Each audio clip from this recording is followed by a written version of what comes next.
사진 출처, 여유롭게 커피를 즐기는 자영업자의 모습. 챗GPT 생성. 최근 국내 개인 사업자 수가 1,000만 명을 넘어섰다. 이에 따라 많은 사업자가 법인 전환을 고민하고 있다. 특히 연순이익이 1억 원을 초과할 경우 개인 사업자보다 법인이 세제 측면에서 유리한 경우가 많아 적절한 시점에서 법인 전환을 고려할 필요가 있다. 개인 사업자의 경우 종합소득세 누진세율이 적용되어 최고 45%까지 세금이 부과된다. 반면 법인은 과세 표준 2억 원까지 10%, 2억 원 초과 시 20%의 법인세율이 적용된다. 따라서 일정 수준 이상의 소득이 발생하면 법인 전환을 통해 세 부담을 줄일 수 있다. 법인 전환을 고려할 때는 몇 가지 중요한 기준을 살펴볼 필요가 있다. 우선 연순이익이 1억 원을 초과하는 경우 법인 전환을 고민해 볼 만하다.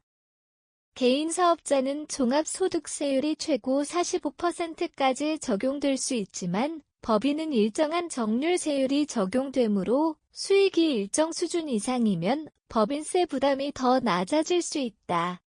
또한 기타 수익이 많거나 부동산을 보유하고 있는 경우도 법인 전환이 유리할 수 있다. 사업의 소득이 많을 경우 종합소득세 부담이 커질 수 있는데 법인은 사업의 수익을 분리과세할 수 있어 세금 절감 효과를 기대할 수 있다.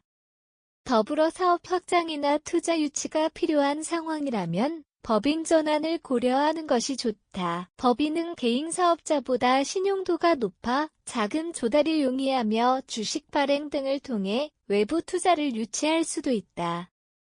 마지막으로 상속이나 증여를 계획하고 있다면 법인 전환이 도움이 될 수 있다. 법인은 지분을 통해 승계를 진행할 수 있어 개인 사업자보다 상속, 증여 과정이 더 수월하다. 이처럼 법인 전환 여부는 사업의 규모와 특성, 장기적인 경영 계획 등을 종합적으로 고려해 신중하게 결정해야 한다.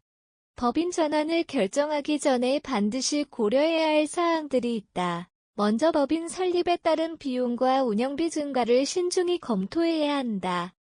법인을 설립할 때는 등록세와 공증 비용 등 초기 비용이 발생하며 법인 운영과 정에서도 세무, 회계와 관련된 추가 비용이 지속적으로 들어갈 수 있다. 또한 대표자의 급여 및 배당 구조를 면밀히 점검할 필요가 있다.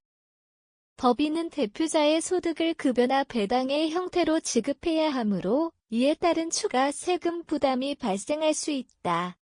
아울러 부가세 환급 및 세제 혜택 변화에도 주의를 기울여야 한다.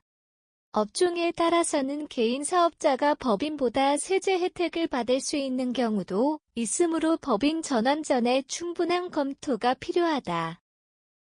따라서 법인 전환은 단순한 절세 목적이 아니라 사업 운영 전반에 미치는 영향을 종합적으로 고려한 후 신중하게 결정하는 것이 중요하다.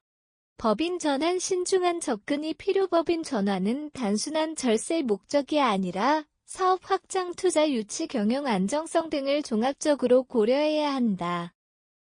따라서 전문가의 상담을 통해 본인의 사업 상황에 맞는 최적의 선택을 하는 것이 바람직하다. 개인 사업자 1,000만 시대의 사업 규모가 커질수록 법인 전환은 필수적인 고민이 될 수밖에 없다. 특히 연순이익이 1억 원을 초과하거나 추가적인 수익이 많다면 세 부담을 줄이기 위한 전략이 필요하다. 다만 법인 전환에는 추가 비용과 운영상의 변화가 따르므로 충분한 검토 후 진행하는 것이 바람직하다.